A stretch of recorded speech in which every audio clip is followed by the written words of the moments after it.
Here we are in the summer greenhouse, meaning this is where we grow our summer crops. I roll up the sides of this greenhouse all the way up here, and it can snow inside here in the winter. I don't grow anything here in the winter time, but we have such cool weather in the summer that I want to have a little bit warmer weather to protect the crops in the cool nights here. So I put a lot of the summer crops in here. So we're looking at melons today, and we're doing breeding projects here. But people are always asking me, how do you know when your watermelon is ready to pick? I'm going to show you right now. Okay, this is a Moon and Stars watermelon. See the yellow spots? Those are little stars. But anyway, here's how you tell when it's ready. Here's the watermelon leaf here. And this first tendril, see that tendril? Can you see that? Mm-hmm. This thing? So those are going to be green until the watermelon is ready to pick. Now that this right here has dried up, that means it's ready to pick. So we can pick this one right now. And there's another way to tell it's ready to pick.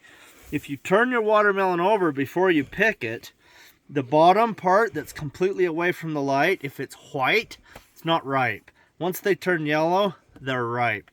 The other thing people do is they'll listen to them. But I can't sing because I can't hear, although I do appreciate music.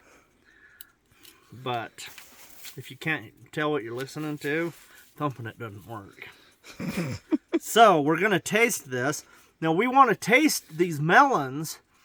I have about 20 of them in here. We want to taste them because we're trying to develop strains of melons that will grow in this climate.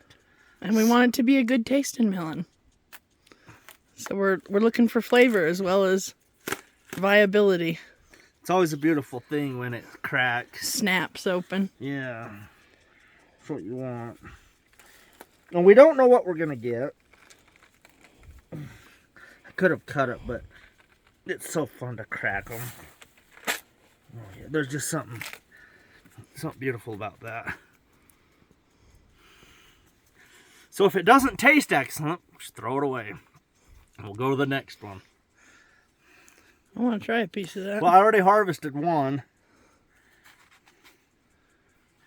Okay, the camera lady is going to be our taster.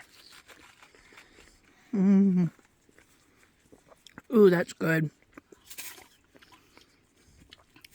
Oh, that's weird. Has a different flavor. Mm-hmm. But it's good. It's not as sweet. I mean, actually, that's wrong. It is actually as sweet. Sweetness on 1 to 10 is a 10. But it has an interesting flavor. There's a richness to it. I don't know how to explain it. Almost, okay, I almost want to say like it's savory and sweet at the same time. It's weird, but it's very good. Okay, so this one gets saved. We're eating, that one's going to be saved for... We're going to eat that tonight. I'm saving the seeds. Okay, here's another one right here. This is another variety. Right there, can you see it? Yep, I can. Okay, see the tendril right here? Can we zoom up on that? Let me get over here where I can. So here's this melon. Here's the stem. There's the tendril right next to it. It's still green. So that one will not be ripe on the inside. Okay. So here's a one right here. Here's a moon and star. It has a moon and it has stars. And we have the stem. Here's the tendril. So is it ready? It's dried up. It looks like it's ready. Dried up. Let's check the bottom.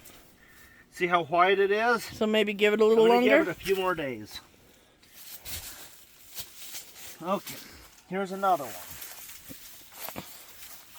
Okay, there's the tendril. We've got our stem and the tendril's dried. Let's look at the bottom. Pretty white, so I'm going to leave it. It's a little more yellow than the last one, but... So here's this one. Very white. See how white? Mm-hmm. Let's look at the tendril. The tendril is drying up. So we're going to wait a few days on those. Here's one. Oh, that came loose.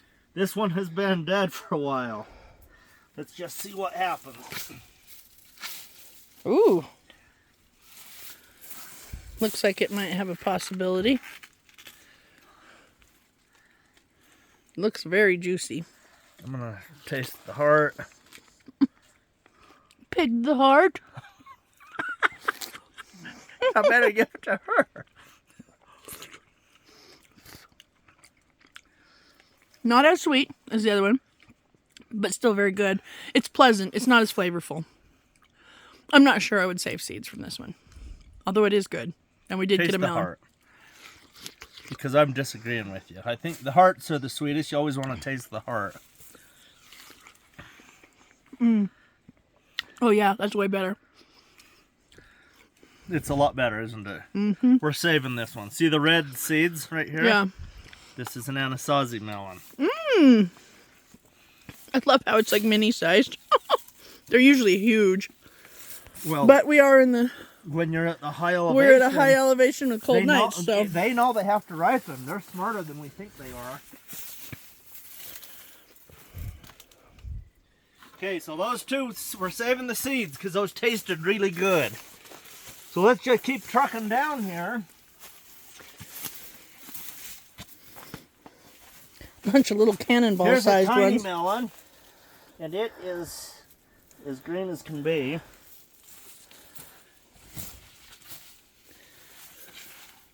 Now, were these second planting melons? Yeah, these are Because these are landrace melons. right. So that was very white on the bottom, and the tendril not ready. Here's a white one. Ooh, that's fun. And okay, I turned this one over a couple of days ago. But that tendril was completely dried. So we're gonna see what we can do. Ooh, look at the color on that one. There goes the cat. Cat wants in on this. Okay, this is, see the whiteness I can of it? smell that from here. But it's oh, you know what? Ella will be mad because she loves to do this job. This is hard work we're doing here. She wanted to be out here for this and she's not here.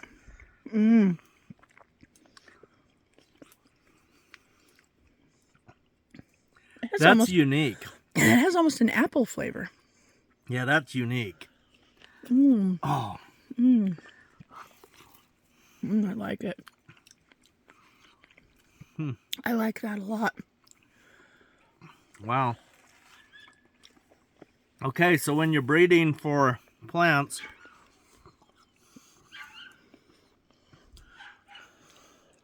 Get ones you like to eat. I don't think it's as good a flavor as the other one though, but it was No, good. but it's good. It's unique was a good word for it. It is very unique. Okay, let's see. Pick my way through this. That dog is mad that she's not out here.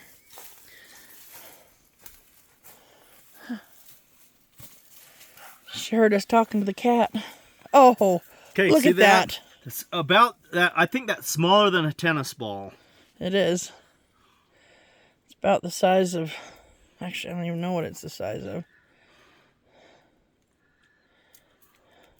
Okay, look at how big the seed cavity is, which means there's not as much fruit.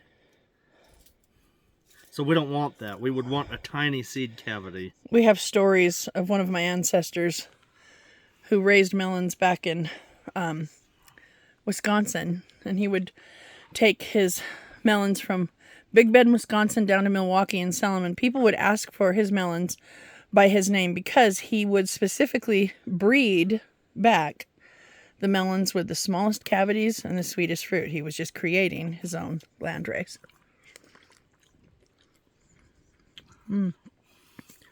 It's good, but it's not as good as the one you had handed me earlier. It's not that good. We're not saving seed from that one. Okay, there's one more we need to look at. I don't know where it is. Oh my gosh, you have some little squash over there. That's nice. No, it's not ready. See, that's not completely dried. Yeah. That tendril is. See the greenness and the whiteness? But look at the shape. It's got that crook neck. Which means, did it cross with a... No, that's an Anasazi melon. Oh, I see. Yeah. Oh, that's all right. the crook That's necks. right. They were... Oh, that's a good sized one. Look at That's a that. Moon and Stars. Pretty yellow and very dried up. So we're going to come in here. I'm going to give these another week or so. The rest of them. And then we're going to come in and we'll just pick them all. And we'll take them in and we'll just eat. And we'll just get fat. Watermelon. Love it. Hopefully this has helped you to breed landrace melons and get fat.